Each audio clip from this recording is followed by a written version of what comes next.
Le lac Rara est le point de départ de notre long trek de 25 jours à travers les vallées de Mougou et du Haut-Dolpo.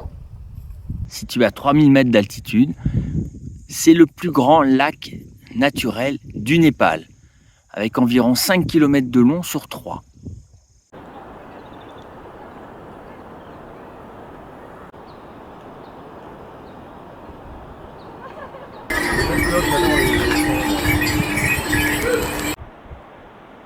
Le village de Mougou, ancien centre de commerce trans-himalayen. D'un côté, venu du Tibet, la laine et le sel. À l'inverse, étaient transportés des produits agricoles vers le Tibet. Il faut imaginer des caravanes de centaines de yaks qui passaient par ici.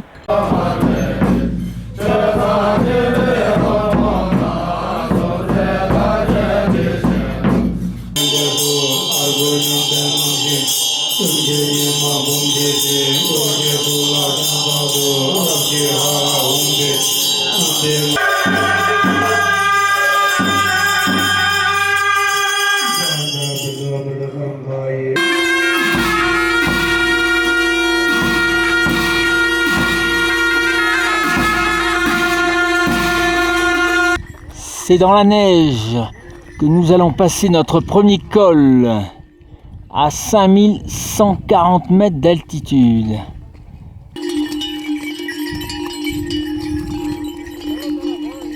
Et nous avons 17 mules pour acheminer notre tonne de matériel pendant 25 jours.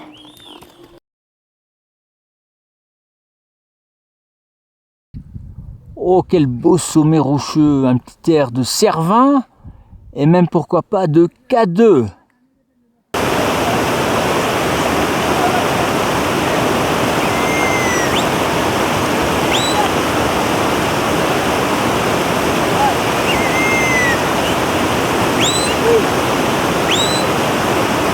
Et ça y est, les yaks ont traversé la rivière, ils font route vers le village de Pho et nous voici arrivés au sommet de notre trek à 5563 mètres. Bravo tout le monde! Wouhou!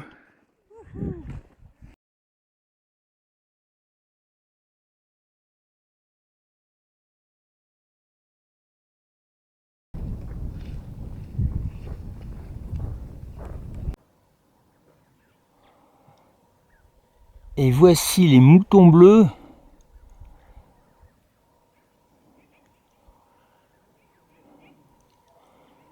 Les blue sheep, une espèce de mouflon sauvage de l'Himalaya, la proie favorite de la panthère des neiges.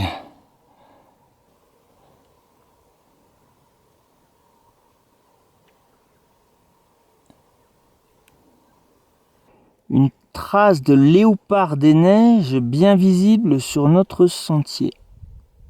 La descente vers le village de Pho.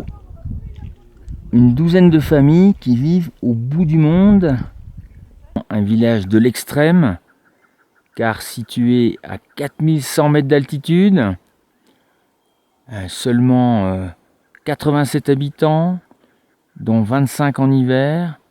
Et à une semaine de la vraie première bourgade, avec des boutiques d'un peu toutes sortes de choses. Dunai. Le col obligatoire est à 5300 mètres d'altitude. Nous sommes sur le chemin du vieux monastère de Pho, qui a 7 siècles d'existence. Nous avons la chance, parce que le lama est avec nous et il va nous ouvrir la porte. Le monastère de Tassi Sherpo, au-dessus du village de Pho, avec les vieux livres, les statues de Bouddha à gauche, Guru Rinpoche juste à sa droite. L'hiver vienne entre 5 et 10 moines pour prier, ici, loin du village. Et voilà, le lama du village de Pho nous a fait le plaisir de nous inviter dans son monastère. Merci beaucoup à lui, Orchei en tibétain.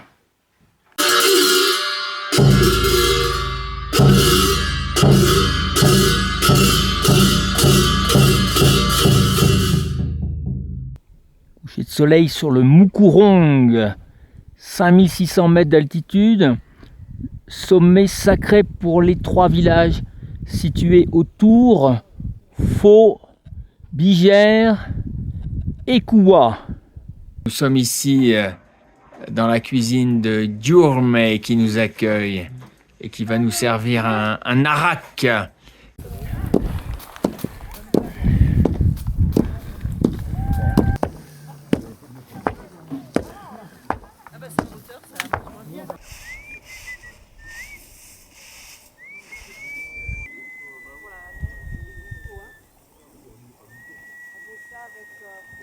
La dame siffle et appelle le vent.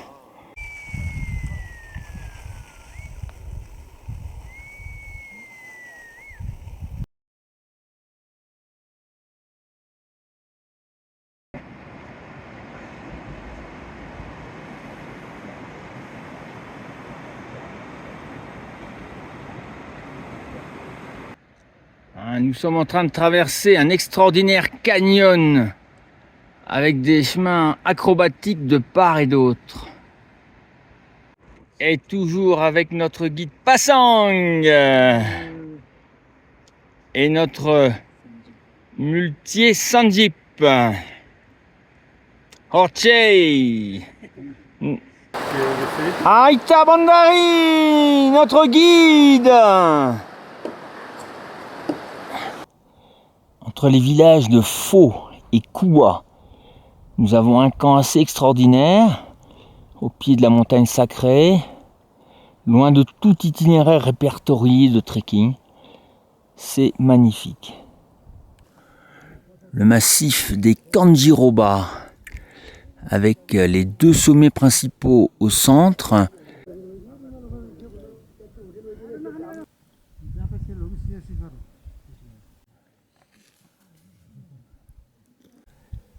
Notre camp Yakarka, à Modestive, à 4640 mètres d'altitude. Superbe.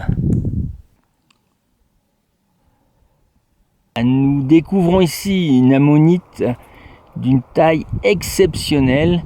Et oui, il y avait la mer ici, il y a des dizaines de millions d'années.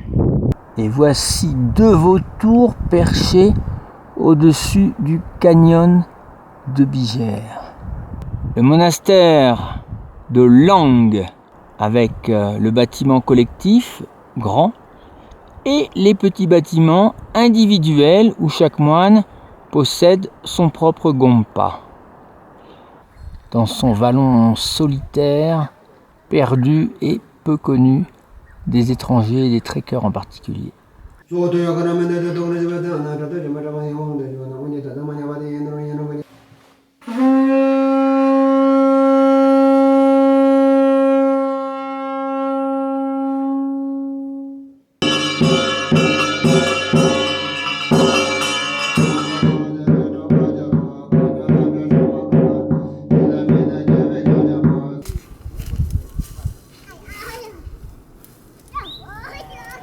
Cette dame sépare les épis des tiges de blé avec son petit atelier.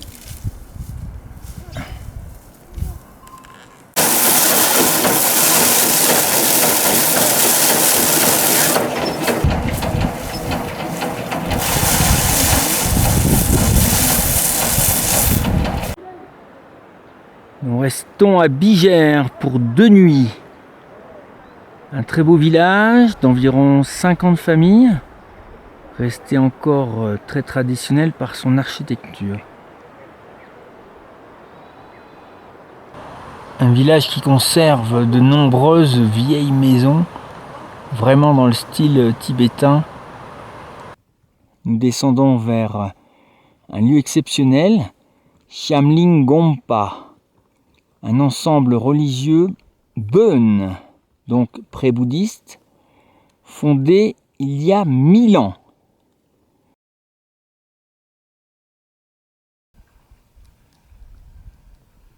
Le Grand Shorten et la montagne de cristal à droite enneigée. Et c'est l'arrivée dans le village de Tata, complètement perdu au fond de l'Himalaya. Voici une maison traditionnelle, type forteresse.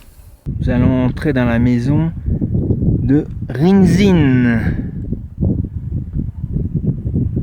Une réserve de bousses de yak qui sèche sur le toit. Ici, il y a très peu d'arbres pour faire le feu. Orche Rinzin for welcoming, qui nous a accueillis ici dans sa jolie cuisine pour boire un coup et pour se reposer. Très beau camp au hameau d'estive de Tarok. Le magnifique Chokarpokang, un peu plus de 6500 mètres d'altitude, un sommet sans doute inviolé sur sa face est que nous avons ici droit devant nous.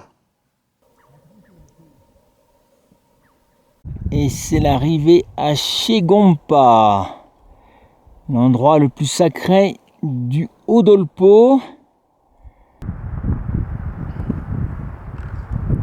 Selon la légende, il aurait été fondé au XIIIe siècle par un lama arrivé sur un léopard volant.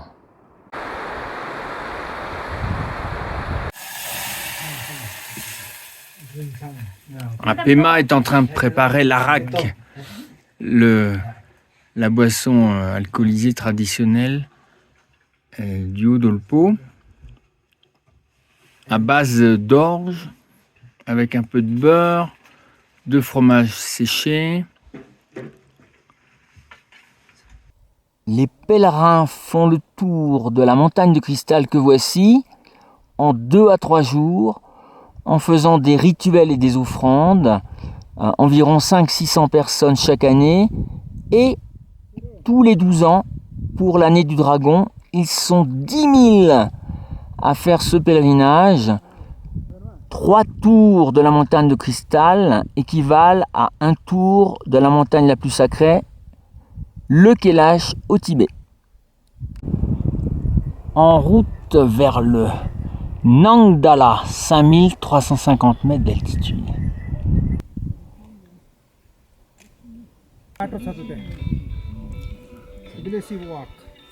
Wow, notre 5e col réussi, 5 sur 5, bravo à tous!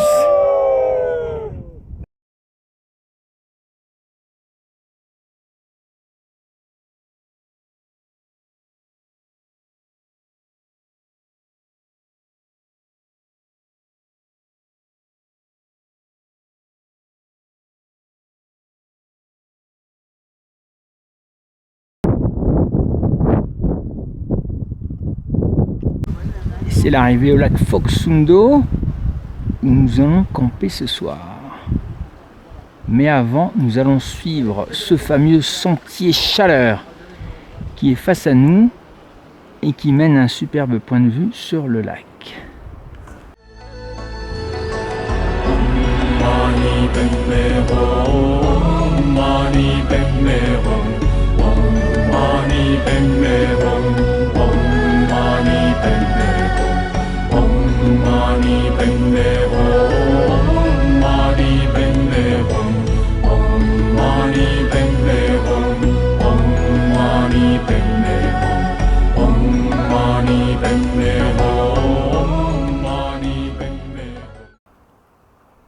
C'est sur cette portion du sentier bordant le lac Phoksundo qu'est tombé le fameux yak dans le film Himalaya, l'enfance d'un chef.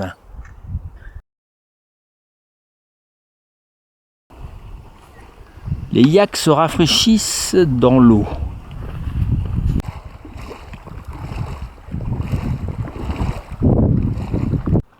Le monastère Bön de Ringmo, du XVe siècle, magnifique au bord du lac.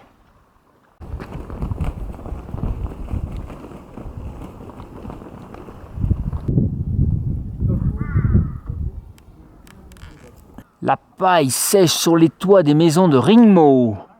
À droite, la paille de blé et à gauche, celle du sarrasin.